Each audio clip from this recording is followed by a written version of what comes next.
2022. Melalui program pelayanan penanaman modal dengan kegiatan pemantauan pemenuhan komitmen perizinan dan non-perizinan penanaman modal. Sebagai acuan dari kegiatan ini adalah RPJMD dengan tema mewujudkan Gresik baru yang mandiri, sejahtera, berdaya saing dan berkemajuan, berlandaskan akhlakul karimah. Dengan dua sasaran rencana strategis Dinas Penanaman Modal dan PTSP, yaitu yang pertama adalah meningkatnya pertumbuhan investasi dan yang kedua adalah meningkatnya kualitas pelayanan perizinan.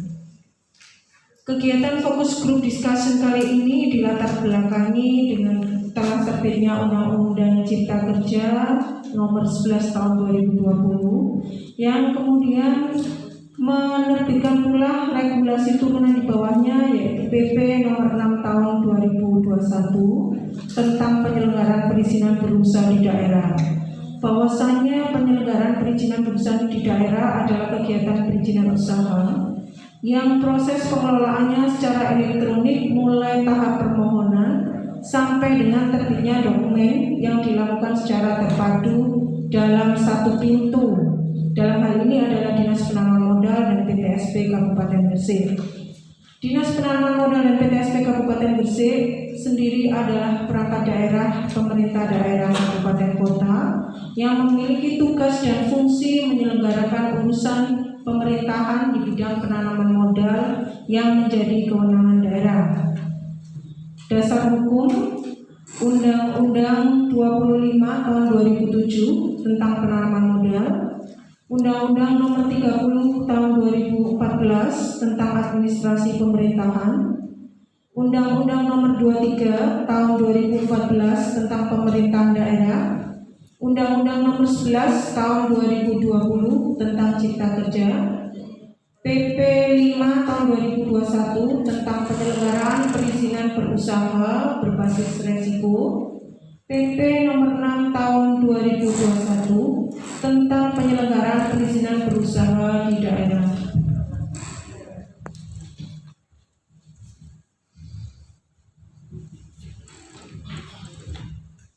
Dan satu lagi yang berkaitan dengan PBG adalah PP Nomor 16 Tahun 2021 tentang peraturan pelaksanaan Undang-Undang Nomor 28 Tahun 2002 tentang bangunan gedung. Maksud dan tujuan diselenggarakannya kegiatan FGD kali ini. Maksud adalah terciptanya pelayanan perizinan bangunan gedung sesuai dengan harapan masyarakat dan pelaku usaha di Kabupaten Gresik sesuai dengan regulasi terkini. Sedangkan tujuannya ada 4. Yang pertama, menjadikan PBG dan SLF sebagai instrumen kontrol, bukan hanya administratif. Tujuan yang kedua adalah mendukung percepatan pelaksanaan berusaha sesuai Perpres 91 Tahun 2017. Tujuan yang ketiga adalah mendukung perwujudan satu data melalui program online single submission atau yang kita kenal dengan OSS.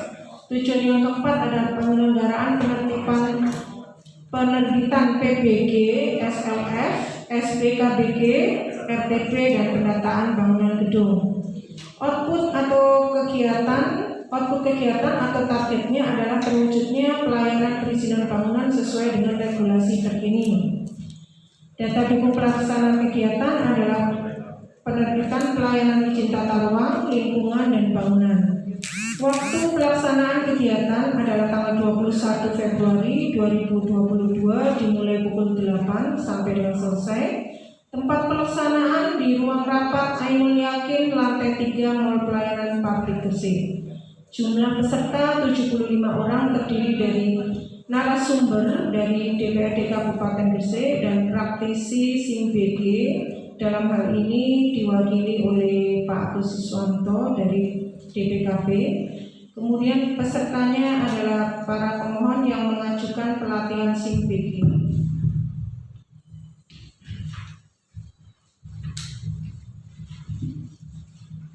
Selain itu, OPD terkait yang terlibat dalam kegiatan ini adalah Dinas Pekerjaan Umum dan Tata Ruang, Dinas Cipta Karya Perumahan dan Kawasan Permukiman, Badan Perencanaan Pembangunan, Penelitian dan Pengembangan Daerah, Badan Pertanahan Nasional Gresik, Dinas Lingkungan Hidup, Satuan Polisi Pamung Praja, dan Dinas Penanaman Modal dan BPSP Kabupaten Gresik. Demikian laporan yang bisa kami sampaikan. Untuk selanjutnya, Komisi 3 DPRD Kabupaten Gresik, Komisi 2 DPRD Kabupaten Gresik. Bapak Ibu sekalian yang berbahagia. Pertama-tama marilah kita ucapkan puji syukur kehadirat Allah Subhanahu wa taala yang telah memberikan kepada kita semua kesehatan kita yang utama, kemudian rezeki, karunia dan rahmat Allah Subhanahu wa taala. Bapak Ibu yang saya hormati, sengaja kami hadirkan Bapak Ibu sekalian di sini untuk kita bersama-sama mengikuti fokus group discussion tentang PBG melalui sistem SIMPD. Kiranya kita ini melihat sebuah perkembangan Bapak Ibu sekalian. Di saat seperti ini adalah saat pandemi, kondisi yang sangat sulit. Dengan keterbatasan kita harus melaksanakan program-program ini semata-mata kami hanya ingin membantu Bapak Ibu sekalian dengan tulus ikhlas agar semua pekerjaan-pekerjaan dan perizinan Bapak Ibu sekalian bisa terselesaikan dan Bapak Ibu usahanya bisa lancar tanpa adanya beban di dalam masalah perizinan. Amin. Amin. Bapak Ibu sekalian, kita tahu bahwa Presiden kita melakukan suatu deregulasi berbagai aspek. Semua karena didasarkan pada Undang-Undang Cipta Kerja nomor Undang-Undang kita nomor 11. Mau tidak mau bahwa dengan adanya undang-undang tersebut kita mengalami perubahan sistem di dalam penanganan perizinan. Karena Bapak Presiden telah mengatakan bahwa yang pertama kita harus memangkas perizinan kita tidak terlalu banyak dan lain sebagainya. Yang kedua kita harus melakukan percepatan proses di dalam perizinan.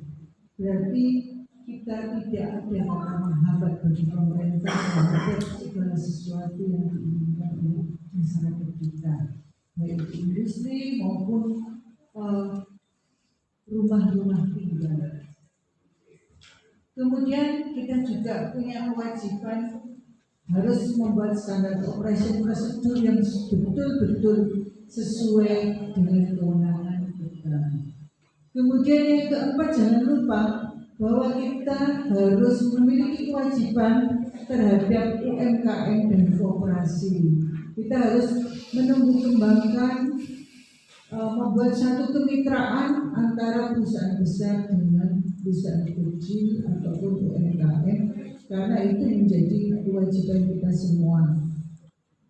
Bapak Ibu yang saya hormati, adanya perkembangan COVID ini membuat investasi itu terjadi penurunan, perekonomian agak lambat karena adanya COVID-19.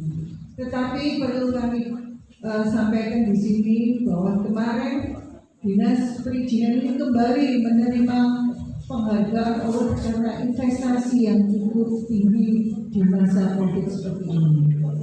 Jadi kita termasuk di dalam kabupaten yang memiliki investasi dengan perkembangan yang cukup bagus dibanding daerah-daerah lain. Dan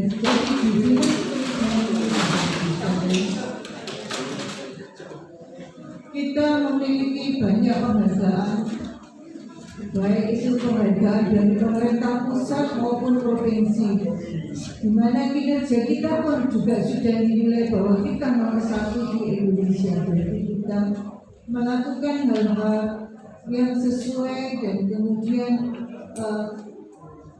masyarakat pun juga merasakan nilainya dengan baik, sehingga kami mendapatkan satu penghargaan. Bapak Ibu sekalian, kita mengacu pada peraturan pemerintah nomor 6 tahun 2021 bahwa dinas perizinan adalah dinas yang melakukan pelayanan perizinan satu pintu, sehingga secara konsisten kami harus betul-betul melayani Bapak Ibu sekalian. Yang belum bisa, mari kita lakukan pelatihan. Yang sudah bisa, tinggal melanjutkan ke perizinan berikutnya. Kemudian kami juga ingin sampaikan bahwa di dalam pelatihan fokus berdiskusi ini, kami mohon Bapak Ibu sekalian bisa betul-betul memanfaatkan waktu ini, karena di saat demikian inilah kita bisa bertemu, kemudian kita bisa lebih leluasa untuk mempelajari apa sebenarnya ketentuan-ketentuan perizinan khususnya PBB melalui sendiri. Bapak Ibu yang saya hormati, bahwa di dalam era kemudahan ini adalah melalui OSS-RPO. Tidak ada kata pemerintah untuk mempersulit, semua harus kita mudahkan. Mengapa kita sekarang menggunakan OSS? Karena lagi pemerintah ini sekarang menyediakan perizinan, tinggal Bapak melakukan klik di dalam perizinan. Kemudian dulunya fenomena dulu pemerintah itu memberi perizinan karena itu agak-agak sulit dan lain sebagainya. Dengan OSS ini kita selalu terbuka dengan Bapak Ibu sekalian bagaimana proses perizinan ini berjalan. Dan itu harus, kalaupun Bapak Ibu sekalian merasa terganggu dan lain sebagainya, silakan mengajukan pengaduan kepada kita semua. Mungkin sulit, mungkin ada sesuatu yang tidak beres, silakan Bapak Ibu sekalian mengajukan pengaduan. Bapak Ibu yang saya hormati, dengan istimewa OSS ini seharusnya kita itu melakukan perizinan secara mandiri, bisa di mana-mana, kamar atau di rumah makan atau di kantor.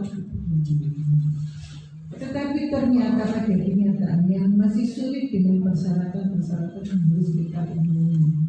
Tetapi sebenarnya tetap lebih mudah daripada dulu, karena semuanya itu kita selenggarakan dengan OSS-RPK sudah dengan banyak pertimbangan, sehingga pastilah Bapak Ibu sekalian tidak mengalami kesulitan, gitu ya Pak. Nanti bisa kita diskusikan kesulitan-kesulitan apa. Kami selaku pemerintah dan kita kalian dan pemukiman ini akan membantu Bapak Ibu sekalian di mana kesulitan-kesulitan itu tersebut, dan tidak ada kata untuk memperlama. Itu adalah satu kesalahan besar kami yang melayani masyarakat. Baik Bapak Ibu sekalian, demikian mungkin saya mohon Bapak Ibu sekalian benar-benar memanfaatkan waktu-waktu ini dengan seefektif mungkin. Dengan kondisi COVID yang sulit, tentunya Bapak Ibu sekalian jangan merasa sulit, karena kami selalu siap melayani Bapak Ibu sekalian. Saya kira demikian Bapak Ibu.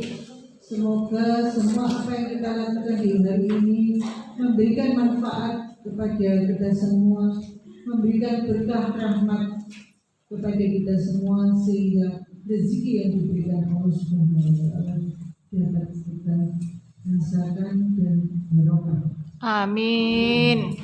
Baik Bapak Ibu sekalian, pada kesempatan ini dengan ucapan Bismillahirrahmanirrahim, FGD ini kami buka.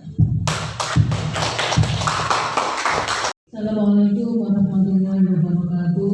Waalaikumsalam warahmatullahi wabarakatuh.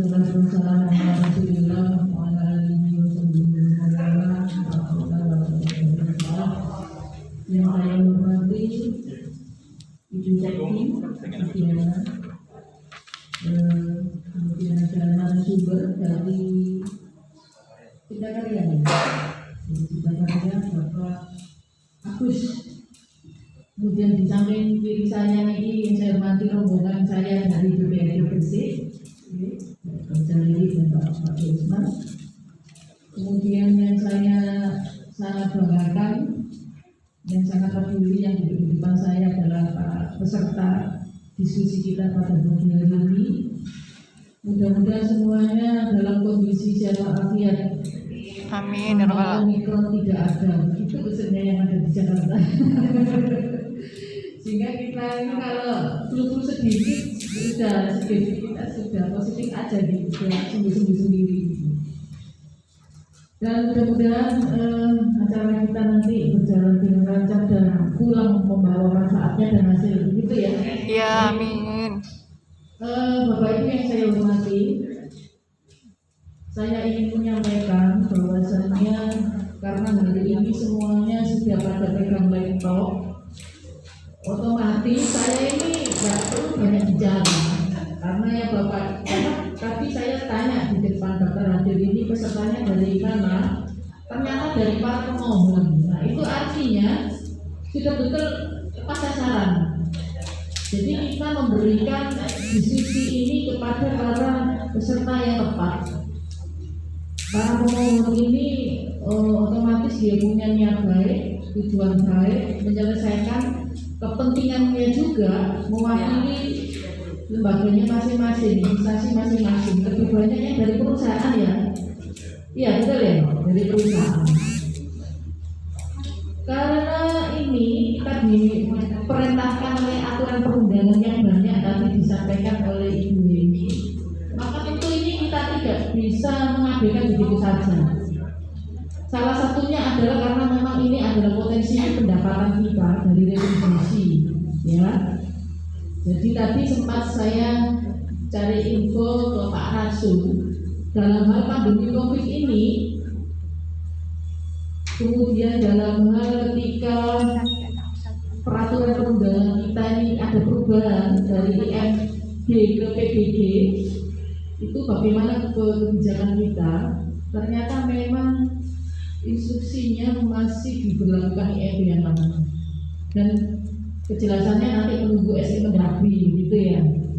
Jadi bagi Bapak Ibu yang masih bingung, maka silakan saja nanti selama belum ada peraturan perundangan yang baru. Saat ini perda kita terkait perda PBG masih di provinsi, jadi belum bisa kita pakai sebagai dasar hukum di Kabupaten Gresik.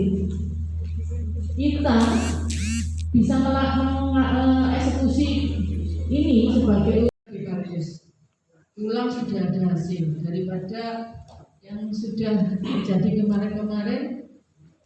Ternyata memang tidak siap juga ya. Jadi sekalian dibilang saja bahwa sekalian ada pelatihan SIMBG gitu. Nah kemudian saya hanya ingin menyampaikan bahwasannya setiap sistem itu tergantung dari jaringan atau servernya. Saya yakin kalau misalnya ini jaringan lancar, entry itu pun sebetulnya mudah. Seperti kemarin saya itu asalnya tidak bisa mengentry NIB, itu tidak bisa sama sekali. Ternyata memang ada trik-trik khusus. Kalau memang tidak ada persyaratan secara fisik yang harus dimasukkan ke dalam pengentrian data, itu lebih mudah seperti NIB. Tapi tadi saya sempat dibisi Ibu Diana, itu memang ada beberapa persyaratan yang sebelumnya harus disiapkan dalam mengentri itu. Nah, makanya nanti bisa didiskusikan tingkat kesulitannya di mana. Pasti nanti semua bisa dan bisa menggerak yang lain-lain. Mengentri apapun data di komputer itu memang harus paham dulu. Ya semua data juga harus disiapkan. Sehingga kalau dulu saya tidak bisa, sekarang jadi relawan pendamping NIB saya. Iya, saya ajari semua orang-orang yang tidak bisa. Jadi memang harus begitu. Kalau sekarang Bapak Ibu yang diundang hadir ini jumlahnya terbatas sebagai pemohon, maka nanti kalau bisa bantulah pemerintah daerah dalam menyebarkan informasi ini, karena tidak mampu. Kemampuan APBD kita mungkin mengundang, tidak mungkin satu kabupaten Gresik diundang semua ya. Jadi Bapak Ibu yang hadir bisa menularkan kepada yang lain. Ini juga tidak hanya ke perusahaan sebetulnya, tetapi kepada rumah-rumah pribadi ya Bu ya, sasaran kita. Karena kalau kita melihat di aturan perundangan itu ya, sebetulnya memang wajib ini. Rumah biasa, rumah pribadi pun wajib. Ada sanksi administratif, ada denda, dan ada sanksi pidana. Maka ketika kita sudah punya ini, maka kita duwe omah, saenak-enaknya kita nanti legal. Dipangguni yo enak, gak kuwatir urusan sampai tanggane, digawa nang bank yo aman. Ya, kan itu penting juga. Saya punya rumah mau disewa bank saja tanya IMB. IMB jadi persyaratan semuanya loh. Saya ngisi NIB yang muncul juga akan diteruskan ke PBG. Ya begitu ya Mas ya. Jadi ngisi NIB itu juga ada sambungannya dengan PBG. Maka ketika dideteksi Bapak Ibu mau mendirikan rumah atau gedung, maka itu nanti diteruskan kepada sistem yang ada di PBG. Jadi semua usaha itu online ya, tembus semua gitu ya. Jadi insya Allah banyak manfaatnya dan saya tidak banyak menyampaikan sesuatu karena memang hari ini juga rencananya akan ada operator narasumber itu nanti yang mengajari semuanya. Jadi tidak usah berlama-lama menyampaikan banyak hal. Nanti lebih cepat lebih baik bisa di-edit pulang sudah selesai dan semua sudah punya akun. Nanti saya juga belajar, saya juga bawa laptop ini belum pernah saya coba yang PBB. Pengen belajar tapi kalau nanti ada rapat jam 11. Karena saya memang kalau menjadi narasumber mestinya harus bisa dulu, tapi kebetulan saya ini belum. Karena kemarin saya lihat PBB kita itu masih di provinsi. Ya, tapi ini untuk persiapan saja. Ketika perda kita sudah dan oke, maka itu akan segera kita berlangsung. Pendaftaran dengan online akan lebih cepat. Begitu yang saya baca aturan. Yang online akan lebih cepat. Baik, itu yang bisa sampaikan. Mungkin nanti akan disampaikan kebanyakan di setelah saya. Dan kurang lebihnya saya mohon maaf. Saya kira wassalamualaikum warahmatullahi wabarakatuh. Waalaikumsalam warahmatullahi wabarakatuh. Muslimin anfusina wa sayyiati a'malina may yahdihillahu fala mudilla lahu wa may yudlil fala hadiya lahu. Asyhadu an la ilaha illallah wahdahu la syarika lahu wa asyhadu anna Muhammadan abduhu wa rasuluhu amma ba'd. Bu Sendi yang kami hormati beserta jajaran tim BPTSB, Bu Saida Wakil Ketua DPRD Kabupaten Gresik, Bu Lili, warga kami di Komisi 2 DPRD Kabupaten Gresik yang kami hormati, Bapak sekalian peserta FGD, Anda tahu dari elemen unsur mana saja, saya lihat ada dari BBN, mungkin ada dari OPD, ada dari pelaku berusaha yang kami hormati.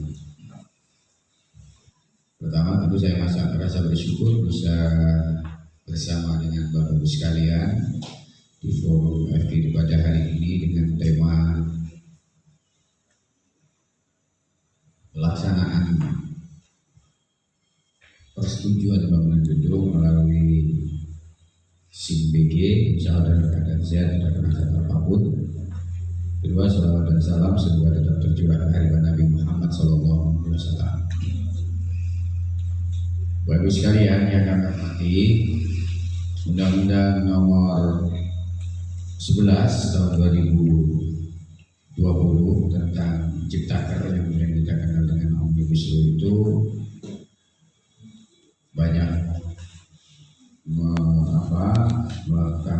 memberikan perubahan terutama berkaitan dengan keinginan pemerintah untuk memberikan kemudahan usaha. Nah, salah satu perubahan yang kemudian diamanatkan oleh Undang-Undang Ciptaker yang sesungguhnya sudah berlaku di konstitusional bersyarat gitu ya. Itu salah satunya adalah berkaitan dengan bahwa IMB sudah tidak berlaku lagi, diganti dengan PBB, persetujuan bangunan gedung. Nah, salah satu peraturan laksana turunan dari Undang-Undang Nomor 11 Tahun 2020 tentang Cipta Kerja itu adalah PP Nomor 16 Tahun 2021 tentang pelaksanaan Undang-Undang Nomor 28 Tahun 2002 tentang bangunan gedung. Jadi prinsipnya IMB diganti dengan PBG. Ya. Nah, kemudian dasar hukum PBG itu adalah tadi saya sebutkan Undang-Undang Nomor 11 tentang Cipta Kerja, kemudian Undang-Undang Nomor 28 Tahun 2002 tentang bangunan gedung, kemudian PP Nomor 16 Tahun 2021 tentang pelaksanaan Undang-Undang Nomor 28 Tahun 2002 tentang bangunan gedung. Kemudian ada Permen PUPR Nomor 11 Nomor 19 tentang tahun 2018 tentang penyelenggaraan izin mendirikan bangunan gedung dan SLF. Bapak sekalian yang kami hormati, proses pengurusan persetujuan PBB itu, proses pengurusan PBB itu dilakukan melalui SIMBG. Kemudian saya akan mendefinisikan definisinya seperti itu. Jadi definisi daripada persetujuan bangunan gedung sebagai ganti IMB adalah perizinan yang diberikan kepada pemilik bangunan gedung untuk membangun baru, mengubah, memperluas, mengurangi dan atau merawat bangunan gedung sesuai dengan standar teknis bangunan gedung. Di soal standar teknis itu seperti apa, saya pikir itu semua sudah dijelaskan di PP Nomor 16 Tahun 2021. Bu Sebi, sudah gini. Walaupun semuanya PP ini bisa ditebut oleh siapapun kan itu ya, sebaiknya juga disosialisasikan secara masif ke para pelaku berusaha di kabupaten di sini. Nah, proses pengurusan PBG itu dilakukan melalui SIMBG. SIMBG itu jadi dijelaskan bahwa SIMBG adalah sistem yang disediakan oleh Kementerian Pekerjaan Umum dan Perumahan Rakyat yang dapat digunakan oleh pemerintah daerah dalam memberikan pelayanan terkait bangunan gedung. Nah, komponen yang membedakan antara dulu IMB dengan PBG itu sudah ada dijelaskan di situ. Namun sekali lagi bahwa komponen IMB itu sebenarnya sudah diakomodir di persetujuan KKPR, ya, PKPR ya, PKPR Bu Setin ya.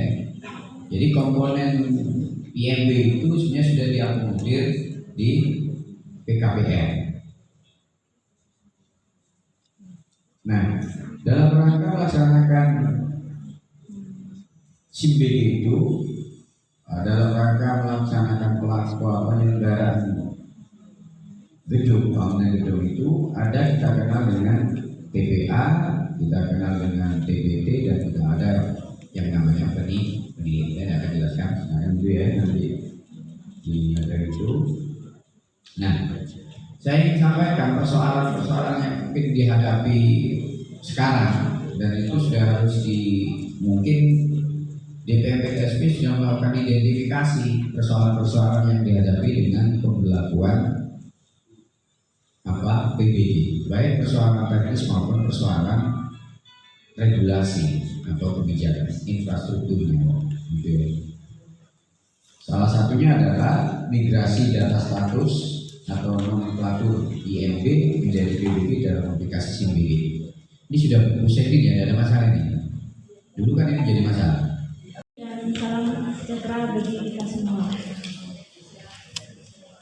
Pertama-tama, marilah kita ucapkan puji syukur karena kita masih diberi kesehatan. Bagaimana kabarnya Bapak Ibu, baik? Alhamdulillah baik. Alhamdulillah. Saya ucapkan juga terima kasih karena Bapak Ibu sudah bersedia meluangkan waktu untuk mengikuti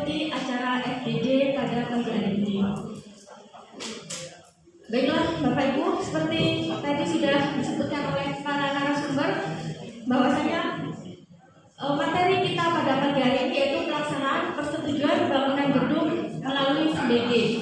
Kita ketahui bahwasanya melalui Undang-Undang Nomor 11 Tahun 2020 tentang Cipta Kerja ini mengalami perubahan regulasi dan salah satunya yaitu PBG. Baiklah, di tengah-tengah kita sudah hadir para narasumber yang luar biasa. Tadi sudah dimulai dengan sambutan. Sebelumnya tak kenal maka tak sayang, tadi belum diperkenalkan. Saya perkenalkan kembali satu persatu. Yang pertama yaitu Ibu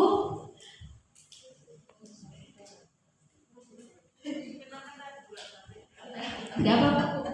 Tadi kan belum disebutkan ya bahwasanya Ibu Saidah ini Wakil Ketua DPR dan mempunyai riwayat yang sangat baik sekali di bidang politik sejak tahun 2009 ya Bu, dan alhamdulillah masih sampai sekarang. Kemudian yang kedua yaitu Ibu Lili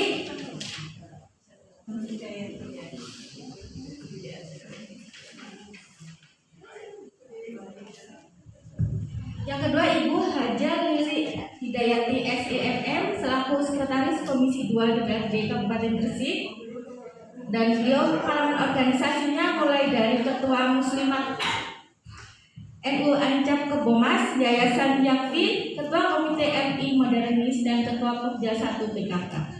Kemudian yang ketiga Bapak Fakih Usman SEMSI selaku anggota Komisi 2 DPRD Kabupaten Gresik.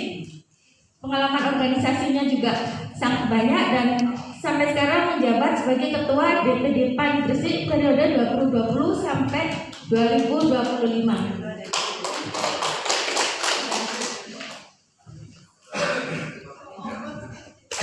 Baik Bapak Ibu, sambutan yang pertama dan kedua tadi sudah diawali dan ada sedikit mungkin tadi dari Ibu Nur Saidah bahwasanya pertama retribusi merupakan sumber PAD ya Bu.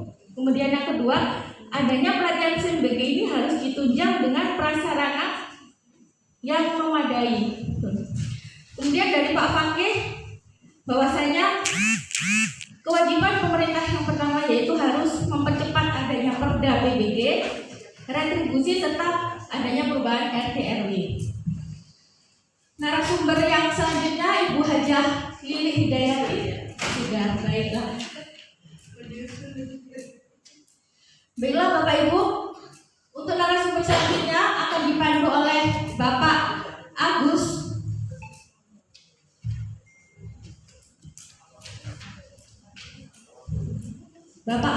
Iswanto SD MMT dari Dinas Cipta Karya Perumahan dan Kawasan Permukiman Kabupaten Gresik sebagai fungsional teknik tata bangunan dan perumahan ahli muda.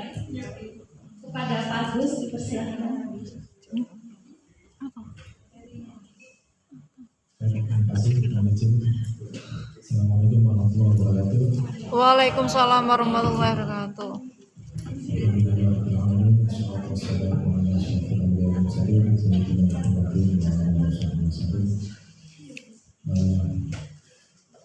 Yang saya hormati Bu Haja Nur Saidah SEMM, Bu Wakil Ketua Komisi 2, Bu Haja Lili Hidayati SEMM, Sekretaris Komisi 2, Pak Haji Fakih Usman SEMSI, Anggota Komisi 2 serta Bu Adiana dari Sekretaris Komisi 2 dan teman-teman undangan dari PPSP maupun dinas yang menghadiri serta Bapak Ibu hadirin sekalian yang saya banggakan. Pertama saya Agus Iswanto dari Dinas Cipta Karya Perumahan dan Kawasan Permukiman yang sekarang saya bertugas di sistem CBG ini sebagai pengawas. Jadi Mohon izin ini nanti saya akan menyampaikan beberapa saja. Tapi intinya dari teman-teman nanti ini langsung ke pemohon nanti ya, untuk aplikasi teman-teman nanti bisa dipanggil oleh teman-teman dari BSP itu. Ini mungkin secara singkat saja ya yang saya sampaikan dulu. Bisa saya berdiri Bapak Ibu sekalian?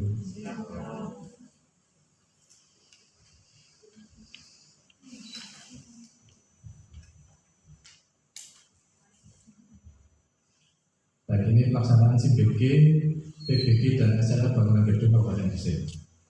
Sebelumnya, oke lanjut, yaitu Undang-Undang 1 2020 Cipta Kerja, kemudian PP 16 yang paling khusus ada pasal 26, terus kemudian peraturan BKPM nomor 4 2021, lanjut, terus peraturan BKPM nomor 40 terkait ini. Lanjut aja. Oke. Nah ini nanti mekanisme untuk PBG. Jadi kalau dulu istilahnya adalah IMB, sekarang adalah PBG dan melalui sistem SIBG gitu. Oke. Jadi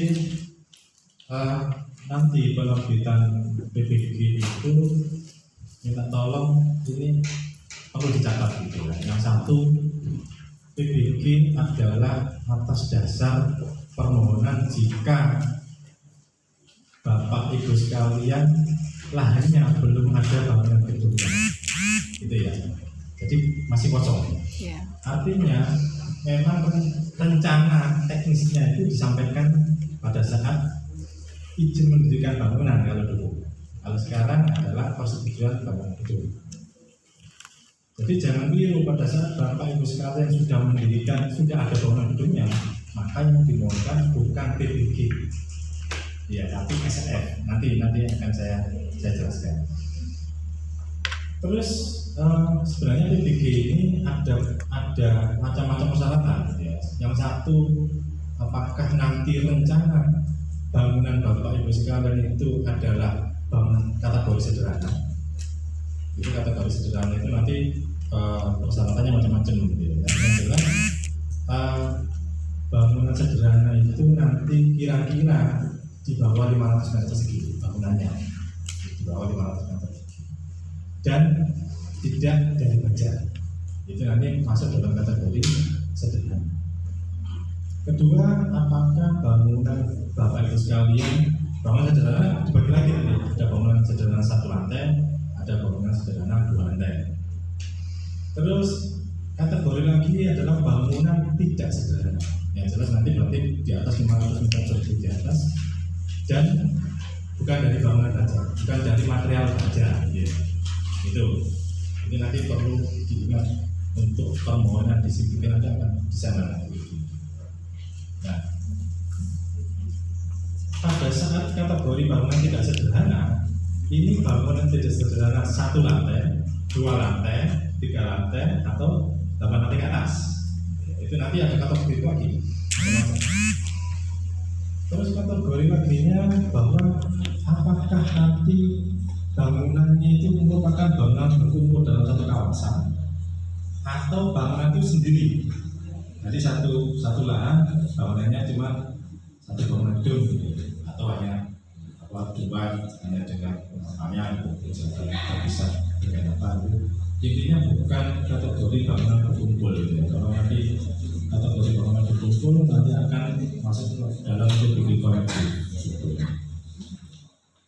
Salah satu persyaratan yang paling perlu diingat oleh Bapak Ibu sekalian adalah bahwa dalam perencanaan bangunan itu harus memakai konsultan. Ya. Jadi jangan lupa pada saat jenengan itu mau mengajukan izin, berarti jenengan harus pakai konsultan yang memang punya sertifikasi. Pada saat Bapak Ibu sekalian bangunan sederhana, itu berarti sertifikasinya harus ada. Untuk bangunan yang tidak sederhana dan itu di atas 3 lantai, itu jenengan harus pakai tenaga ahli madya, tetapi harus berbadan usaha. Nah, kalau kategori jenengan bangunan tidak sederhana tetapi di bawah 3 lantai, jenengan cukup pakai tenaga ahli muda. Nah, itu yang perlu diingat. Kenapa? Karena pada saat jenengan tidak memakai tenaga ahli, artinya apa? Desain dari bangunan itu belum melalui kajian teknis dari perencanaan. Jadi adanya undang-undang arsitek tahun 2017 itu, terus undang-undang tentang keinsinyuran tahun 2015 itu artinya sebenarnya untuk peluang ketenaga kerjaan kita itu sebenarnya pada ahli-ahli itu. Jadi Bapak Ibu sekalian, boleh nggak misalkan tenaga ahli itu dari internal perusahaan? Boleh, silakan. Dari teman boleh, pokoknya punya SKA gitu. Bapak Ibu sekalian, pokoknya punya SKA. SKA-nya mau apa? Mau pakai apa? Dari Indo, mau dari Indo, segala macam silakan.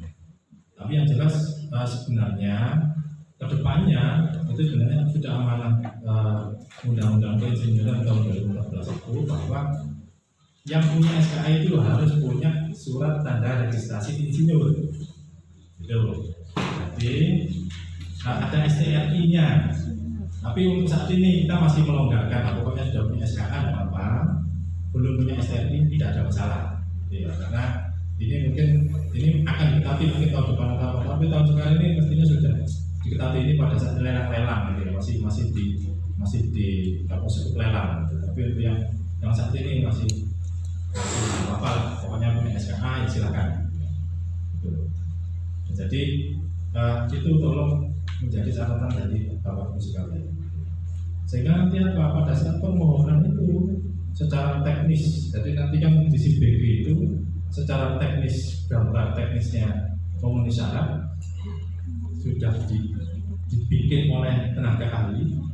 Terus secara rencana teknis kerja RKS gitu ya, atau kalau TOR gitu, TOR-nya untuk konstruksi itu sudah sesuai.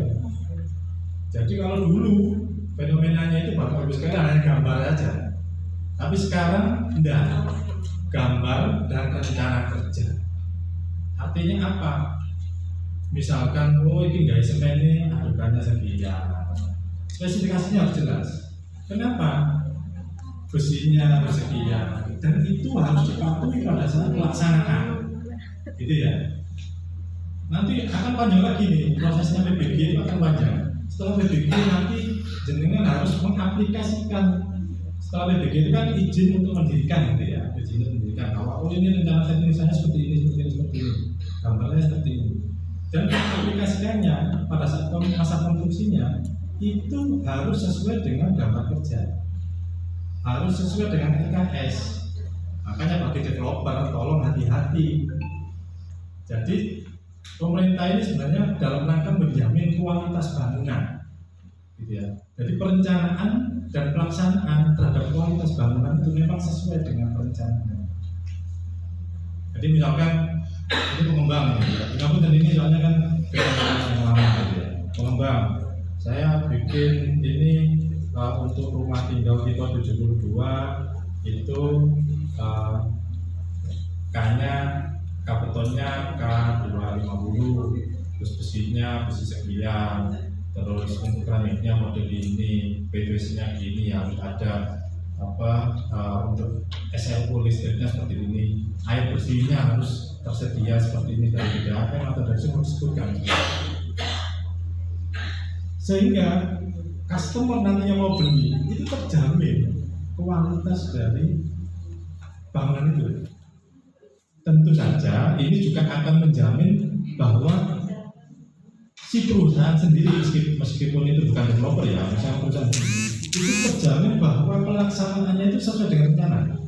Misalkan bikin pabrik, oh ini untuk bajanya sekian dengan FD sekian, dengan tarif dan sekian segala macam, hitungan konstruksinya seperti ini, sehingga terjamin pada saat pelaksanaannya. Apa jaminan pada saat pelaksanaan nanti? Adalah jenengan harus punya tenaga ahli pelaksana bangunan atau pengawas bangunan.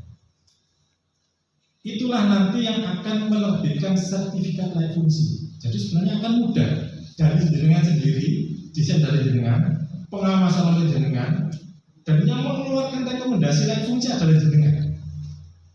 Cuma jenengan harus berkontrak, gitu. Jadi dibuktikan dengan kontrak kerja, dengan perencana harus ada kontrak kerjanya, dengan konsultan pengawas harus dengan kontrak kerja, seperti itu. Terus dia mengeluarkan rekomendasi, artinya berarti apa? Pada saat dia melaksanakan konstruksi si ownernya itu, baik oleh kontraktor lain maupun oleh dirinya sendiri, misalkan, oke, karena saya adalah perusahaan yang bergerak di bidang konstruksi, tak bangun sendiri, tidak apa-apa, tapi harus diawasi oleh konsultan independen atau diawasi oleh konsultannya sendiri, cuma kan dia punya sertifikasi pengawasan yang memang profesional seperti itu. Sehingga pada saat sudah diawasi, betul-betul sekian laporan harian kayak gini, mingguan gini, hasil pengetesan seperti ini, hasil pengetesan beton seperti ini, besi seperti ini, sudah ada semuanya, tes tekannya, air bersih seperti ini, tes tekannya, sprinkler misalkan ada sprinkler seperti ini, sudah ada. Bahkan misalkan ada gas, harus ada tes tekan gas. Sehingga apa? Si konsultan pengawas itu melaporkan, sudah dilaksanakan sesuai dengan kaidah teknis. Sehingga mereka mengeluarkan rekomendasi SFF. Gitu. Begitu mengeluarkan rekomendasi SFF, kami yang di dinas teknis itu hanya memeriksa apakah ini yang sudah diperiksa ini sudah sesuai nggak dengan kaidah teknisnya. Ini sudah diperiksa. Jadi nggak melibatkan kami. Jadi dari Anda, oleh Anda, dan untuk Anda. Seperti itu. Sehingga nanti proses SFF-nya sudah lancar. Oke, itu pada saat jenengan akan mendirikan bangunan baru, sehingga konstruksi diawasi dan SLF akan keluar. Dan secara periodik nanti SLF itu akan dikaji ulang 5 tahun. Nah, itu nanti oleh jenengan sendiri. Jenengan berkontrak dengan konsultan pengkaji teknis yang independen dengan syarat-syarat konsultan pengkajinya harus ahli media, ini gitu ya. Nah, itu nanti mereka yang melakukan seperti itu.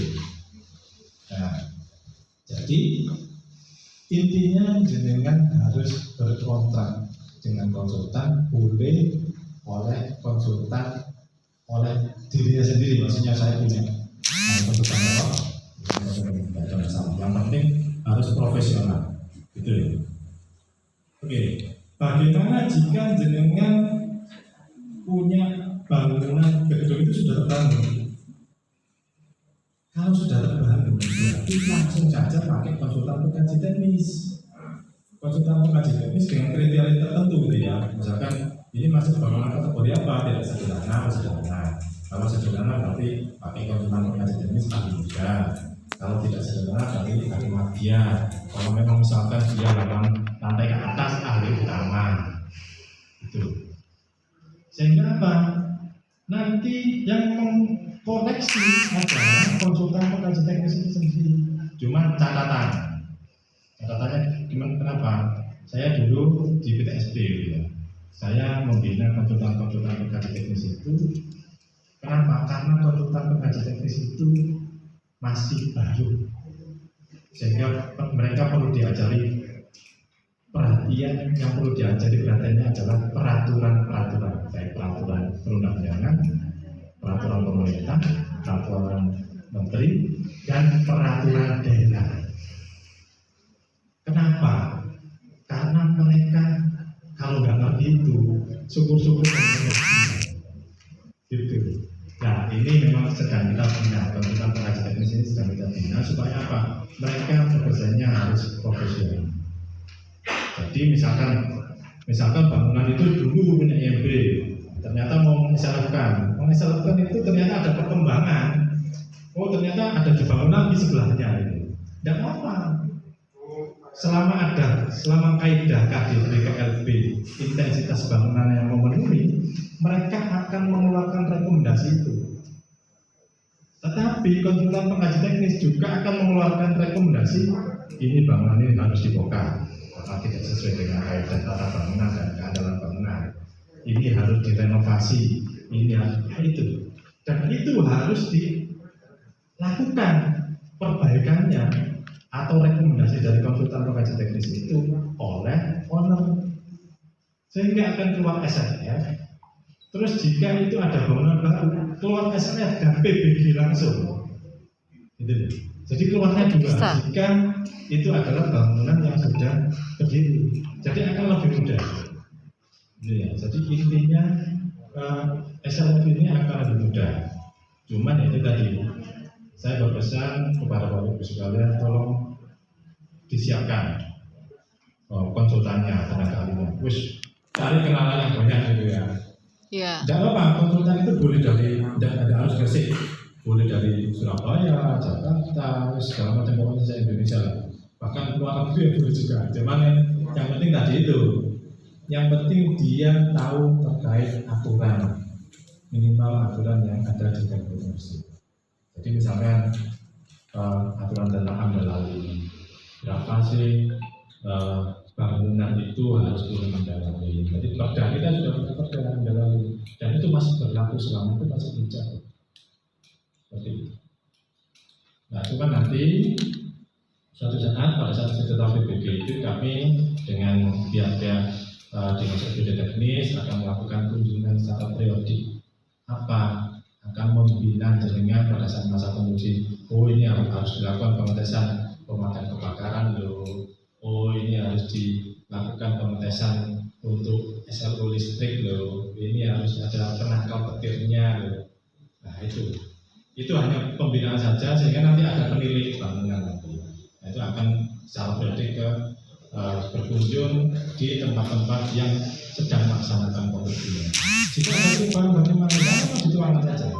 Nanti akan keluar PBG dan SFF baru menyesuaikan dengan aspil drawing. Ya, aspil drawing itu adalah gambar pada bangunan yang telah terbangun. Jadi boleh aspil drawing itu berbeda dengan soft drawing. Maksudnya soft drawing itu gambar perencanaan, ya gambar PBG itu boleh. Tapi nanti akan keluar lagi. Nah, pada saat ini ada yang menyimpang, ada tambahan bangunan, berarti akan ada tambahan retribusi. Begitu lah, nanti akan ada itu. Jadi malah akan lebih mudah. Oke, saya kira itu saja yang perlu saya sampaikan. Cuman, ada satu lagi. Khusus untuk bangunan yang berkumpul tadi, itu adalah acuannya adalah master plan. Jadi kalau master plan nanti, begitu jenengan mengajukan master plan, itu disertai dengan rencana teknis. Jadi tidak hanya blok plan gitu aja ya, tidak hanya kumpulan ini blok ini luasan sekian, bukan. Tetapi dengan rencana kajian rencana teknisnya, apa utilitas harus ada. Berarti apa? Nanti rekompil banjir pun itu akan kami rapatkan bareng dengan master plan. Itu kedepannya nanti akan kami bentuk seperti itu. Artinya apa? Pada saat jenengan mengajukan rumahan atau mengajukan pabrik dengan kawasan yang luas gitu ya, jenengan harus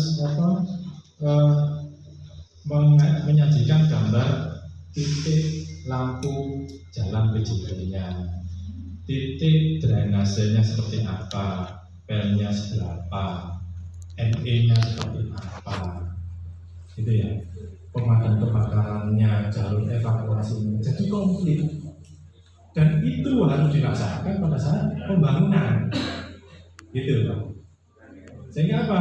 Sehingga kawasan itu terjamin. Gitu. Nah, pada saat pengajuan PBG terhadap masing-masing bangunan, itu nanti kami akan melihat rencana master plan-nya. Jadi tidak hanya block plan ya, tapi master plan. Nah, itu ada di PP 16 pasal 281. Yang memang kita nanti akan ini akan pelan-pelan ya, kami akan tetap membina pada saat permohonan PBG maupun nanti pada saat permohonan SMK. Seperti itu dari saya. Ada kurang lebih ada perda inisiatif tentang PBG ini, dan ini dalam proses dipenuhi. Mohon nantinya bila perda ini nanti sudah disahkan, insya Allah akan membantu Bapak Ibu sekalian. Seperti Mbak tadi yang jasa wajarkannya, bahwa memang tadi saya sampaikan kepada Mas Fakih ini, seluruh hampir di perumahan-perumahan itu banyak sekali yang belum memiliki IMB. PBG atau IMB. Padahal ketika kita beli itu diumumkan ya Mbak ya. Iya, Itu betul. lengkap, baik IMB maupun sarana utilitas yang SHGB lainnya, dan segala misalkan macamnya. dari air bersih. Iya. Ternyata di situ airnya tidak ada. Itu sampai bertahun-tahun belum ada saluran air. Banyak sekali ini di Kedanya. Memang saya sering ke sana dan bagaimana sambatan dari warga yang memang sudah di situ bertahun-tahun untuk membeli air. Nah sampai sekarang tidak ada tindak lanjut. Oleh karena itu kami juga mohon kepada dinas terkait untuk memberikan perhatian kepada masyarakat yang memang fasilitasnya tidak terpenuhi. Ini kami nanti mohon kepada seluruh warga baik itu di Kecamatan Kebumas, Gesek atau sekitarnya, juga di perusahaan-perusahaan itu banyak sekali perubahan-perubahan yang dulunya bangunan itu hanya sekian hektar, kemudian ada lagi bangunan susulan yang belum punya IMB. Oleh karena itu segera untuk diurus agar semuanya akan berjalan dengan baik, dan itu pun akan menambah PAD kita. Karena apa? Ketika bangunan itu belum diurus, kadang mereka bilang wis tak biarkan saja, nanti biarkan kena denda, yang penting kita bangun dulu. Ini banyak sekali yang terjadi. Itu kalau di daerah mungkin Maijen Sungkono itu mungkin nanti bisa diteliti ya Bu ya, nanti mana-mana perusahaan yang memang ada tambahan perusahaan baru atau anak perusahaan yang belum punya IMB atau nanti PBG. Nah, kami Komisi 2 selalu menekankan kepada dinas terkait bagaimana caranya perusahaan-perusahaan atau rumah dan perumahan-perumahan yang sampai saat ini belum mengurus IMB dan PBG. Kalau toh memang kemarin-kemarin itu masih IMB, maka mungkin dilanjutkan dulu sampai tuntas untuk pengurusan di IMB. Tapi ketika sudah mulai tahun 2021 diberlakunya PBG, itu prosesnya mungkin aturan-aturannya apa yang sudah diterangkan oleh Pak Agus tadi mungkin seperti itu. Jadi kami di Komisi 2 selalu menampung apa keluhan-keluhan masyarakat, apakah memang perizinan ini begitu ribetnya, dari masalah apa yang ribet itu gitu.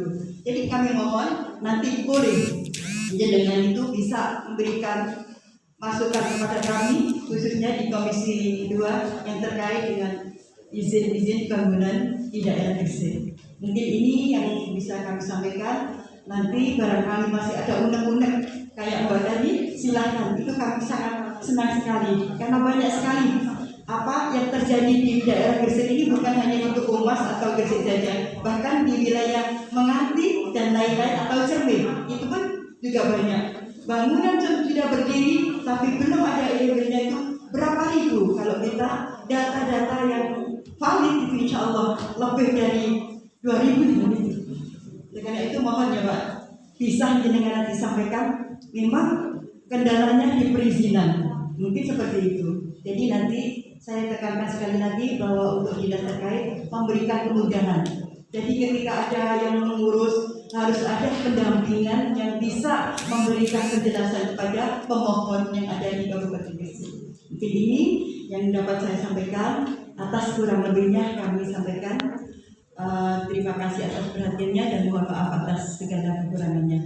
Dan itu mungkin saya share draft-draft yang ada di Perda PBG di tahun 2021 nanti bisa di-share ke mereka atau Bapak Ibu sekalian barangkali ingin bagaimana sih draft Ranperda atau Perda PBG yang akan disahkan nantinya ketika itu sudah direkomendasi oleh Ibu Gubernur kita. Akhirul kalam, Allahumma muwaffiq ila aqwamit thoriq. Wassalamualaikum warahmatullahi wabarakatuh. Waalaikumsalam warahmatullahi wabarakatuh. Bukan jadwal pembangunan. Setelah jadwal pembangunan jalan, ada inspeksi dari dinas teknis secara berkala. Setelah pembangunan selesai, baru PBB-nya bisa berlaku. Seperti itu. Nah, setelah nanti inspeksi selesai, pembangunan selesai, baru nanti bisa diajukan SLF dan SPKPD. Next. Nah, untuk penerbitan PBG yang sudah terbangun itu berbarengan dengan sertifikat layak fungsi. Maka karena sudah terbangun, maka flowchart-nya terpangkas, nggak ada inspeksi dari dinas teknis karena sudah terbangun. Seperti itu. Jadi nanti setelah penerbitan PBG dan SLF itu selesai, pasti langsung berlaku. PBG nggak dibekukan, nggak tunggu pembangunan. Tapi karena bangunan sudah selesai, maka PBG dan SLF langsung berlaku. Next, langsung ke simulasi.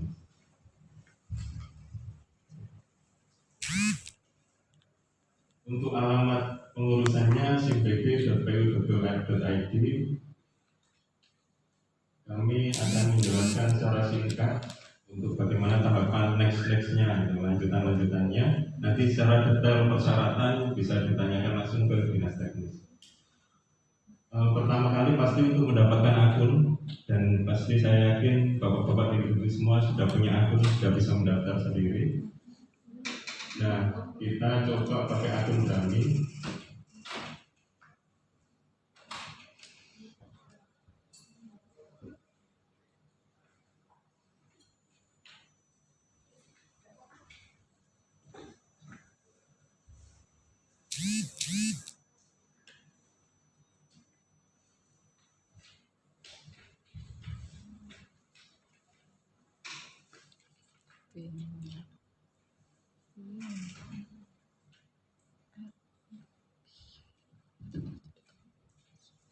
Nah, ini kita sudah login ke akunnya masing-masing. Akun masing-masing untuk akun pembukaan baru. Pasti yang ini pasti masih kosong. Ini ada nomor 1, nomor 2 itu jumlah permohonan yang sudah diajukan. Nah, kalau untuk yang pertama kali pasti ini masih kosong semuanya. Terus hanya ada beberapa tombol di sini.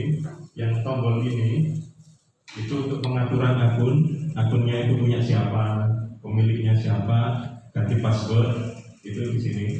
Kemudian ini untuk menu permohonan, pengaturan profil coba. Nah, ini pemilik akunnya siapa, ini diisi, terus passwordnya bisa diganti di sini. Setelah akunnya selesai permohonan, langsung cuma ada tombol tambah permohonan. Sebentar, masih login.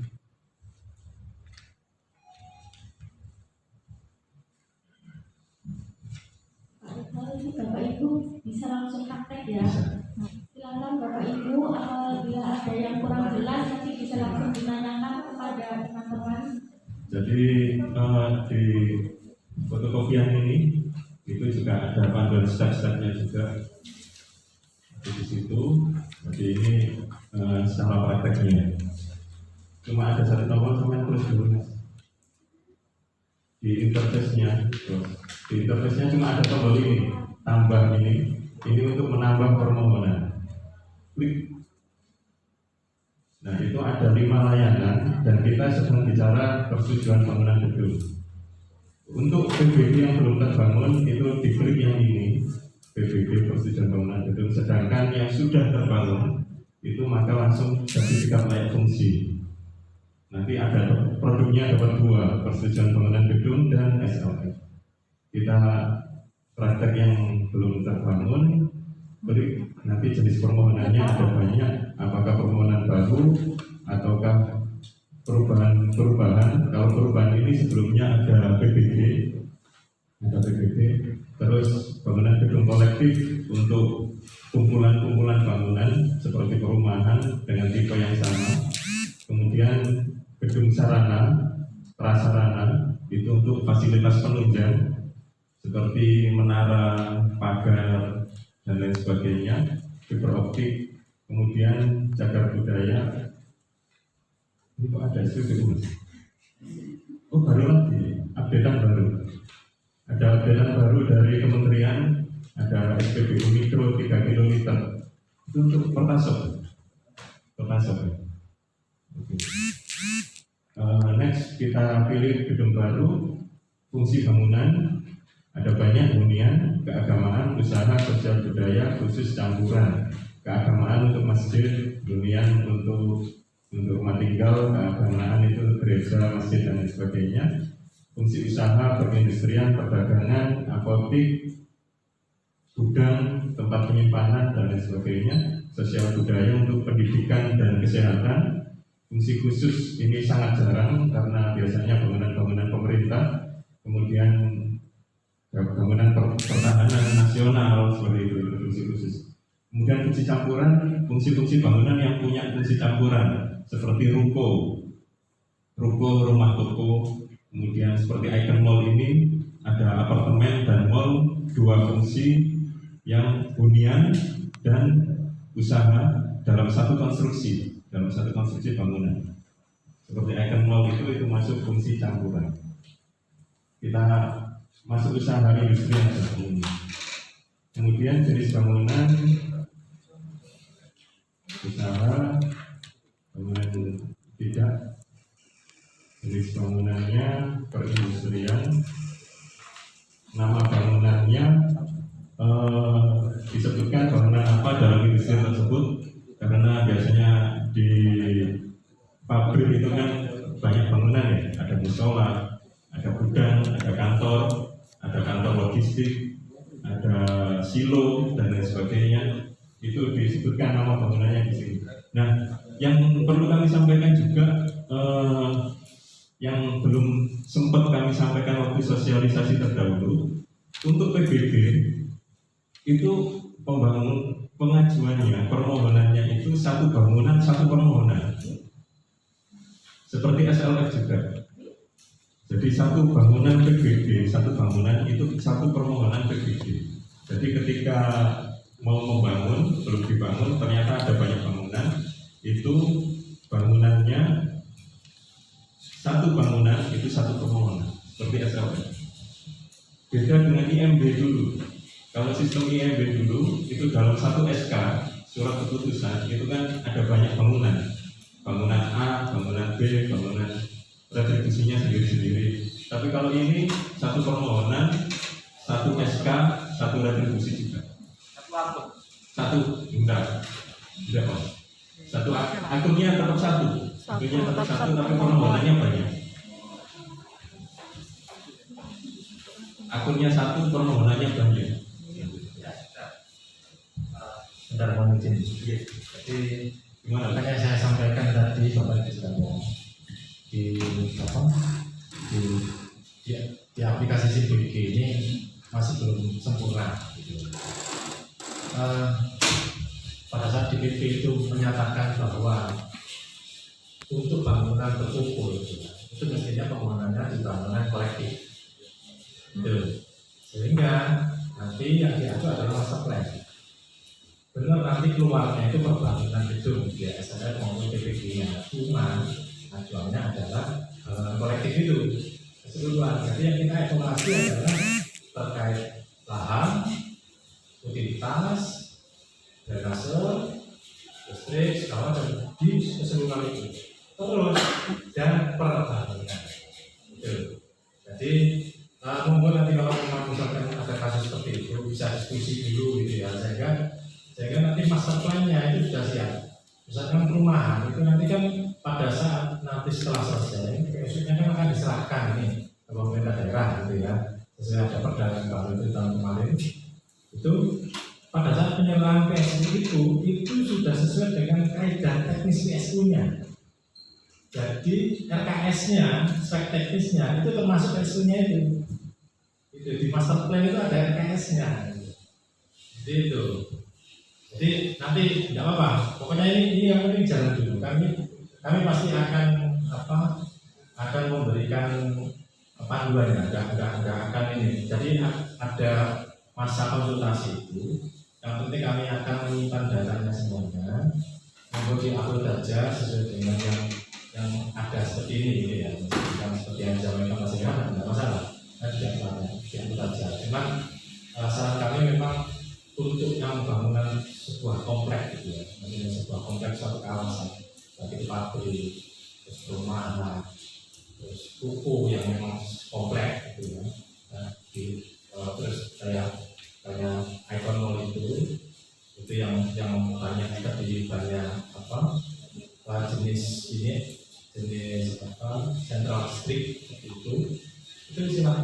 di bangunan betul kolektif. Karena nanti bisa pecah gitu kan. Tapi tidak apa-apa, kami akan memaklumi, santai aja. Tapi yang jelas pasti harus ada acuan master plan. Itu master plan itu ya harus detail. Gitu. Nanti akan pemeriksaannya kan macam-macam, itu nanti ada kajian lanjutnya, ada awalnya, terus ada untuk mobilitas. Ini kan apa? Nanti kami akan begitu. Jadi ya memang agak ribet ya. Memang apa persyaratannya lebih banyak karena memang dalam satu kawasan. Gitu. Lanjut, setelah nama bangunan ada luas bangunannya. Ini bisa dilihat di denahnya, denah. Kemudian jumlah lantainya di sini 2 lantai. Ada 2 lantai, terus tinggi bangunannya sampai sampai puncak bangunan 15, terus basement ini jarang 0 aja diisi 0. Maka perencanaan dokumen teknis penyedia jasa konstruksi simpan di pengajuan permohonan. Kemudian ini baru ditanya data pemilik bangunannya itu siapa, status kepemilikannya pemerintah atau swasta, perorangan atau badan usaha. Kalau ini bisa nama lengkap, ini bisa ditulis direktur atau nama PT-nya. Misalkan PT Jaya Abadi, atau misalkan dalam kurung direktur siapa, itu bisa. Atau direktur dulu terus dalam kurung PT Jaya Abadi.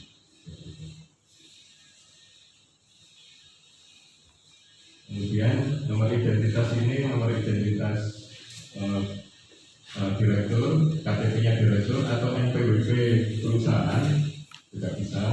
Kemudian alamatnya, ini alamat pemiliknya kita tulis uji coba karena ini masih uji coba, karena kelurahan uji coba.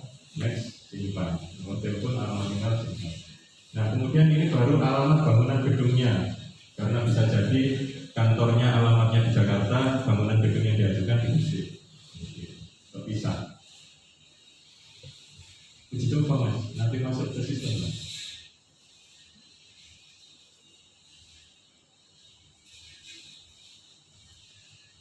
Alamat bangunannya, lokasi, kemudian yang bagian bawah ini uji coba, kemudian data bangunan gedung yang tadi yang diajukan sama, dicek lagi. Setelah yakin baru diklik lanjut. Kemudian data yang diminta pertama, data yang diminta pertama itu tentang tanahnya, data tanah gedungnya. Itu jenengan siapkan sertifikatnya, atau bisa juga akte jual beli, foto, peta bidang dan lain sebagainya. Kemudian jenengan ini wajib diisi. Kalau nggak diisi nggak bisa lanjut ke selanjutnya. Sertifikat, tanggal terbit berapa, nomornya nomor berapa, HGB atau hak milik, wakaf atau apa, diisi semuanya.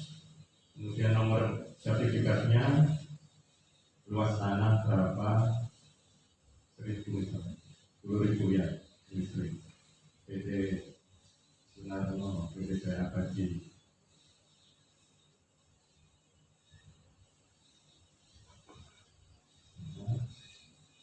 Terus data filenya diupload, filenya wajib PDF, nggak bisa file format lainnya, nggak bisa, AutoCAD nggak bisa. Terus izin pemanfaatan dari pemegang hak atas tanah, bisa jadi dalam satu pabrik itu ada melewati sungai pengairannya PU, jadi bikin jembatan, itu harus ada izin pemanfaatannya dari dinas PU.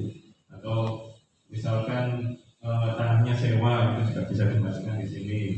Atau untuk akses jalan masuk, biasanya jalan untuk masuk ke tanahnya itu ada pengairan yang besar dari PU, itu miliknya siapa. Kalau itu milik provinsi maka harus mengajukan izin ke provinsi.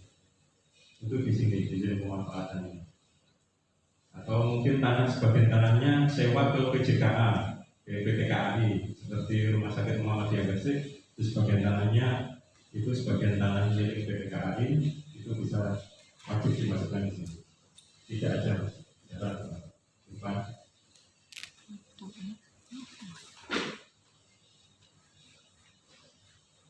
Terus bawah. Nah ini bisa kalau banyak sertifikat maka diupload lagi tambah data. Nah, jadi nanti muncul 1, 2, 3, 4 karena bisa jadi satu perusahaan itu bisa sampai 20 sertifikat karena saking luasnya. Kemudian data teknis pertanahannya, gambar batas tanah yang dikuasai, plus apabila ada bangunan yang lainnya itu berarti dengan harus bikin master plan seperti yang dimaksudkan oleh Pak Agus tadi, itu dimaksudkan. Kemudian informasi tanahnya, hasil penyelidikan tanah, tes sondirnya seperti apa.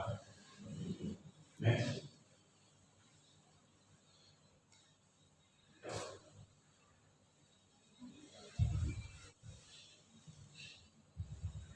Nah, setelah data tanah ini nanti jangan akan dimintai data umum pemilik bangunan. Nah ini bawah data kelengkapan umum secara umum, KTP direktur, NPWP dan lain sebagainya. Kemudian KKPR, kalau usaha itu dapatnya dari OSS sekarang ini. Kemudian ini surat perjanjian pemanfaatan tanah antara pemilik tanah dan pemilik bangunan gedung. Ini kalau tanahnya nggak sama dengan pemilik bangunan gedungnya seperti sewa atau melewati pengairan tadi itu diatur lagi di sini. Kemudian ada KKOP, ini kalau dekat dengan bandara, kalau misalkan tidak dekat dengan bandara ya tidak diupload. Kemudian SIPPT, praktek pertanahannya, OSS.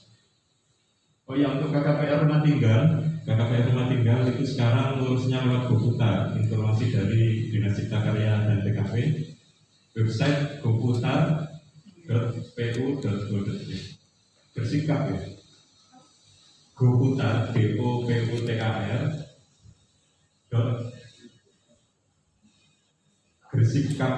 Gresiknya 2, gresikap.go.id. Kayaknya 2.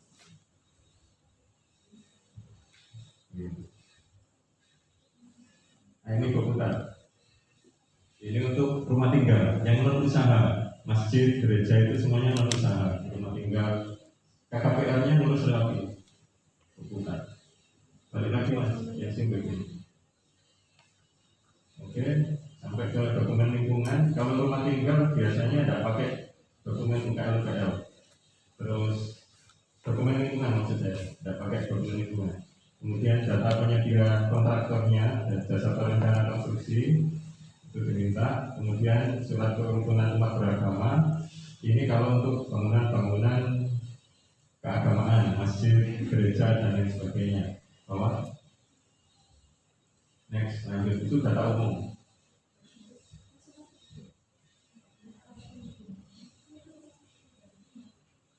Kemudian jenengan secara teknis dimintai 3 hal: data teknis arsitektur, data teknis struktur, kemudian yang selanjutnya data teknis mechanical, electrical, dan plumbing. Nah, untuk detail masing-masing ini MEP paling banyak. Untuk detail masing-masing ini sudah ranahnya dinas teknis. Jadi untuk detailnya seperti apa, jangan langsung tanya ke DJKPKP. Kami khawatir informasi yang kami sampaikan, kami hanya bisa ngasih gambaran luarnya saja, tapi secara detail lagi bagaimana itu spesifikasi teknisnya seperti apa, itu langsung ke ranahnya dinas teknis. Ya penanggung jawabnya tadi Pak Agus Siswanto tadi. Oke, bawah. Setelah ini dengan upload, klik selanjutnya. Nah ini nanti dimintai pernyataan-pernyataan yang berupa checklist. Ini gantinya surat pernyataan. Kalau misalkan dengan sudah yakin, maka harus dengan centang. Nanti dapat nomor registrasi. Tapi kalau dengan belum yakin mau upload lagi selanjutnya di lain waktu, jangan centang dulu, jangan di checklist dulu. Cukup klik simpan aja. Coba simpan, nggak usah di checklist. Bersusah payah untuk menyelenggarakan acara ini. Kami mohon acara hari ini bisa membawa manfaat yang begitu besar terhadap Bapak Ibu sekalian. Amin. Tidak ada gaji yang tak retak, begitu pula dengan pelaksanaan FGD hari ini. Dan saya selaku moderator, mohon maaf apabila ada kekurangan. Wabillahi taufiq wal hidayah. Wassalamualaikum warahmatullahi wabarakatuh.